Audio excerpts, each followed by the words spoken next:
Hello student, welcome to exam B. आज इस video में हम डिस्कस करेंगे कुछ अर्थमेटिक के क्वेश्चंस जो हमारे यूपीएससी, ईपीएफओ, ईओ और एओ एग्जाम के लिए काफी इंपॉर्टेंट है। लास्ट वीडियो में भी हमने मिसलेनियस अर्थमेटिक के क्वेश्चन डिस्कस किए थे, ठीक है। आज इस वीडियो में जो हम अर्थमेटिक के क्वेश्चन डिस्कस कर रहे हैं वो कुछ इंपॉर्टेंट टॉपिक्स हैं जो हमारे एग्जाम के लिए काफी इंपॉर्टेंट है। तो चलिए देखते हैं हमारा फर्स्ट क्वेश्चन किस टॉपिक पे बेस्ड है। तो फर्स्ट क्वेश्चन हमारा simple interest and compound interest पे बेस्ड है, ठीक है।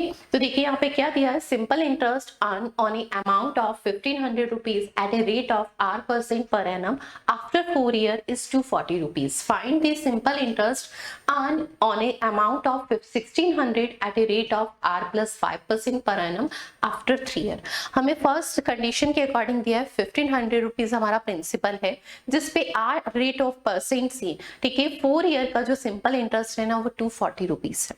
नेक्स्ट लाइन क्या दी है कि अब प्रिंसिपल अगर 1600 होता है तो R plus 5% rate of interest से, ठीक है, हमारे पास आफ्टर 3 ईयर क्या सिंपल इंटरेस्ट होगा। तो पॉइंट समझना सबसे इंपॉर्टेंट यहाँ पे कि हमें सिंपल इंटरेस्ट के क्वेश्चन में कभी भी ट्रेडिशनल अप्रोच से यानी पीआरटी अपॉन 100 हमारा जो फॉर्मूला होता है उससे क्वेश्चंस को नहीं करना, परसेंटेज के कॉन्सेप्ट से एंड क्वेश्चन को एक स्मार्ट अप्रोच से करना। हमें क्लियर पता होना चाहिए कि जो हमारे रेट परसेंट की वैल्यू होती है ना, रेट ऑफ इंटरेस्ट जिसे हम कहते हैं, वो हमेशा किसके रेशियो को डिफाइन करता है, इंटरेस्ट अपॉन में प्रिंसिपल के, ठीक है। तो हम उसी मेथड से क्वेश्चन को सॉल्व करेंगे ताकि हम इजिली कर पाए।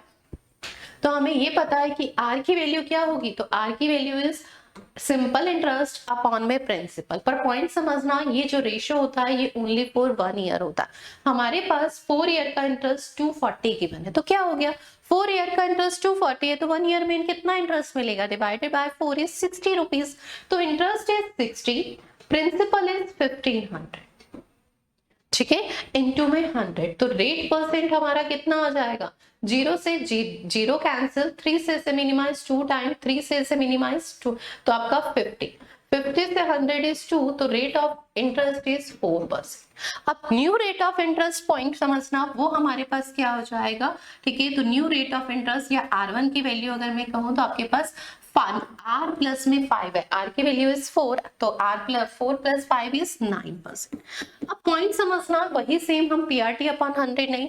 अब रेट ऑफ इंटरेस्ट आपको पता है फॉर 3 ईयर, तो अगर 1 ईयर में 9% रेट ऑफ इंटरेस्ट है तो 3 ईयर में कितना इंटरेस्ट मिलेगा, 9 इंटू 3 इज 27%, कितना, 27%। ये बात क्लियर होती है, ठीक है। 27% हमारी ये वैल्यू हो गई। अब पॉइंट समझना, हमारे को यहाँ पे 27% की वैल्यू पता है, हमें 27% की वैल्यू फाइंड करनी है। प्रिंसिपल कितना है 1600, तो हमें 1600 का क्या फाइंड करना है, 27%, ठीक है। 00 से 00 कैंसिल, तो हमारा इंटरेस्ट कितना आ जाएगा, 16 इंटू में 27।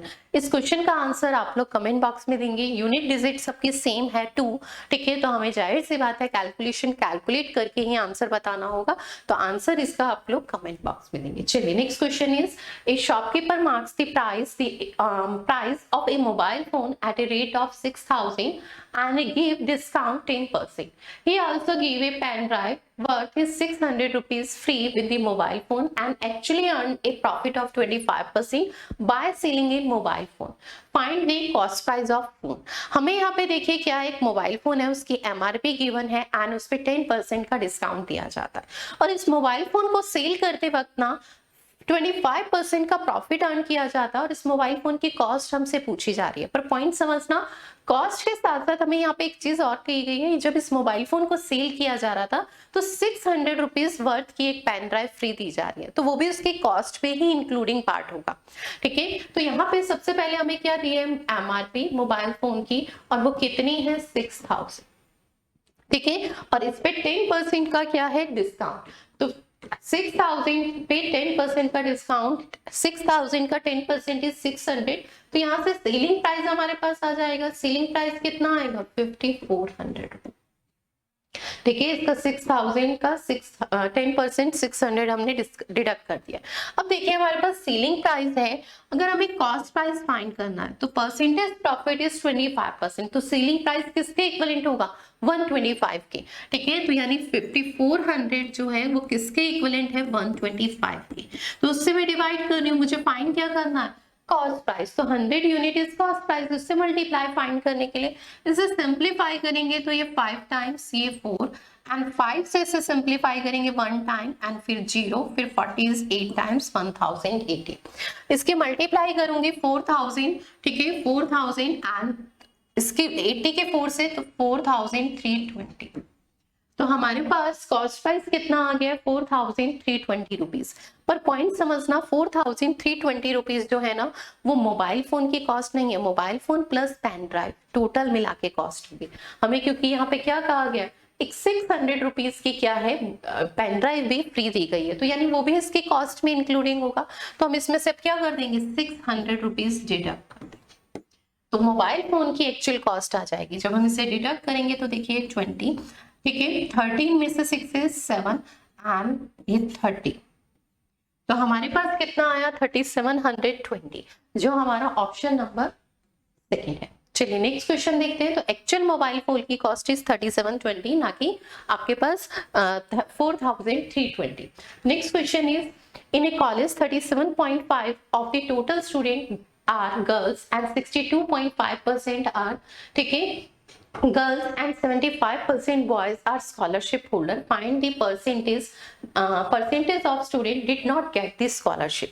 एक पॉइंट समझना, हमें यहाँ पर जो नंबर ऑफ स्टूडेंट का डाटा दिया परसेंटेज में वो फ्रैक्शंस में दिया।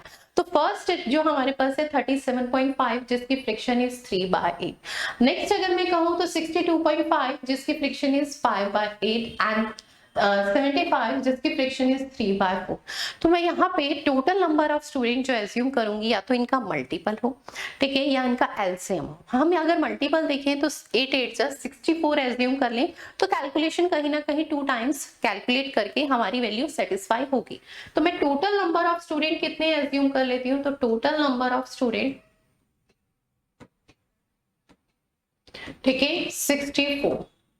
इसमें से हमें क्या बताया 37.5% क्या है गर्ल्स है, ठीक है। तो 64 का 37.5% अगर मैं कहूं तो कितना होगा 3/8 किसका 64 का, ठीक है। तो कितना होगा 24 अगर गर्ल्स है, पॉइंट समझना, ठीक है। तो रेस्ट ऑफ द बॉयज, तो रेस्ट ऑफ द बॉयज कितने होंगे, तो बॉयज इज 40,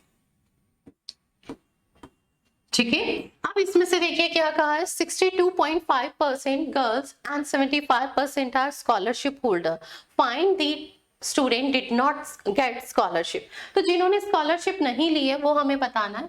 गर्ल्स में कितने को स्कॉलरशिप 62.5। तो देखिए अगर हम कहें तो 100% टोटल गर्ल्स होती हैं, उसमें से 62.5 को स्कॉलरशिप मिली है, तो रेस्ट ऑफ द जिनको नहीं मिली होगी कितनी होगी 37.5। तो अगेन मैं 24 का क्या फाइंड करूं, अगर मैं स्कॉलरशिप वाले की बात करती हूँ तो ये 62.5% है, तो डिड नॉट, ठीक है, जिनको नॉट रिसीव्ड वाली है वो कितना होगा 37.5। और मुझे तो नॉट रिसीव चाहिए ना, तो हम इसे फाइंड ही क्यों करें, ठीक है। तो अगेन 24 का क्या फाइंड कर रहे हैं 3/8, ठीक है। तो कितना आएगा 9, जिनको नहीं मिली है वो कितनी है 9, और जिनको मिली होगी तो रिमेनिंग रेस्ट आती यानी 15। आप फाइंड भी करेंगे तो भी ये यही आता, ठीक है। नेक्स्ट देखिए हमारे पास क्या है 75% बॉयज, ठीक है 75% बॉयज को स्कॉलरशिप मिली है, तो 25 को नहीं मिली होगी, ये बात क्लियर है, ठीक है। जिनको स्कॉलरशिप मिली है 75%, ठीक है, जिनको नहीं रिसीव हुई है वो 25%। 40 का 25% इज 10, तो जिनको नहीं मिली है वो कितने हैं 10, ये बात क्लियर है। और जिनको मिली होगी वो कितने होंगे 30, ठीक है। हमें तो नॉट रिसीव बताना है, तो जिनको नहीं मिली है वो गर्ल्स में कितनी है 9 और बॉयज में कितने हैं 10, तो टोटल जिनको नहीं मिली है वो कितने हैं 19। पर टोटल का कितने परसेंट है, तो टोटल इज 64 इनटू में 100, ठीक है। तो इसे कैलकुलेट कर लेंगे हमारा आंसर आ जाएगा। पॉइंट समझना इस टाइप की फ्रैक्शन कैलकुलेशन, ठीक है, कैसे हम इसे मिनिमाइज करते हैं और कैसे हम इस वैल्यू को कैलकुलेट करते हैं एग्जैक्ट। इस क्वेश्चन का आंसर आप लोग खुद देंगे कि इसमें से कौन सी वैल्यू इसका आंसर होगी, ठीक है। तो कमेंट बॉक्स में आप इस क्वेश्चन का आंसर देंगे कितने परसेंट है। नेक्स्ट देखिए Paras and Puneet started a business by investing 18,000 and 24,000 respectively. Paras also worked as the active manager for that, ठीक है। he received to commission which is equal to the 30% of the profit. If the difference between the amount received by Paras and Puneet and the at the end of the year is 2000, then find the profit. Point समझना, यहाँ पे दो partner है, first is a Paras and Puneet. Paras जो यहाँ पर है ना वो एक्टिव पार्टनर भी है, यानी उसने बिजनेस में क्या है, बिजनेस को मैनेज भी किया है, ठीक है। अगर हम बात करें टाइम ड्यूरेशन का कोई कॉन्सेप्ट इसमें नहीं है, ओनली फॉर 1 ईयर है, तो यानी दोनों की टाइम ड्यूरेशन क्या है, बिल्कुल सेम है जो उन्होंने अमाउंट इन्वेस्ट किया है। पारस ने 18,000 एंड पुनीत ने 24,000, तो टाइम ड्यूरेशन दोनों की इक्वल है। तो जो हमारे पास प्रॉफिट की बात होती है, तो प्रॉफिट किसके रिस्पेक्ट में होता है, इन्वेस्टमेंट इनटू में टाइम, ठीक है। टाइम दोनों के लिए टाइम ड्यूरेशन जो है वो सेम है, तो डायरेक्टली प्रोपोर्शनल किसके होगा, इन्वेस्टमेंट। तो यानी जो इन्होंने अमाउंट इन्वेस्ट किया है उसी के रिस्पेक्ट में इनको प्रॉफिट शेयर मिलेगा। तो पारस की अगर हम बात करते हैं, उसने 18,000 इन्वेस्ट किया है। पुनीत की बात करते हैं, ठीक है, तो पुनीत ने 24,000 इन्वेस्ट किया, ठीक है। इनके इन्वेस्टमेंट में रेशियो जो है वो 3:4 है, तो इनके शेयर में जो रेशियो होगा प्रॉफिट शेयर में वो भी 3:4। पर पॉइंट समझना, 30% तो पारस को बिजनेस को मैनेज करने के लिए मिल गया। तो हम टोटल प्रॉफिट कितना एज्यूम करते हैं, तो टोटल प्रॉफिट की वैल्यू हम 100% मानते हैं। इस 100% में से 30% किसको मिला है, तो 30% पारस को मिला है, ठीक है। तो 30% पारस को मिल गया और 100 का 30% इज 30, ठीक है। Remaining rest of the profit is 70%, और वो रेस्ट ऑफ द प्रॉफिट किनके बीच में डिवाइड होगा, पारस और पुनीत के बीच में, उनके जो उन्होंने अमाउंट इन्वेस्ट किया उसी के अकॉर्डिंग, यानी 3:4। अगर मैं टोटल कहूं तो ये कितना बनता है, 7 unit. 7 unit is equal to 70 unit या 70%, तो 1 यूनिट इज 10, तो 3 unit is 30 and 4 unit is 40%। तो यहां से फाइनली देखें, मेरे पास पारस का टोटल प्रॉफिट आ गया है शेयर, एंड पुनीत का। पारस को 30% तो मैनेज करने के लिए और 30% उसके शेयर के अकॉर्डिंग, तो पारस को फाइनली कितना मिल रहा है, तो पारस को 60 यूनिट प्रॉफिट मिल रहा है, ठीक है। एंड पुनीत को अगर मैं कहूं तो पुनीत को कितना मिल रहा है, 40 यूनिट। इन दोनों का डिफरेंस कहूं शेयर का तो कितना है, 20 यूनिट। और इस 20 यूनिट की वैल्यू कितनी है, तो इस 20 यूनिट की वैल्यू इज 2000 रुपीज, क्योंकि हमें गिवन है दोनों के जो प्रॉफिट में है डिफरेंस वो कितना है, 2000। हमारे अकॉर्डिंग 20 यूनिट एक्चुअल में 2000। तो अब हमसे ये पूछा गया है फाइंड द प्रॉफिट, ठीक है, हमें टोटल प्रॉफिट बताना है, ठीक है, before commission was given to Paras, ठीक है, जब उस पारस को दिया गया उससे पहले, ठीक है।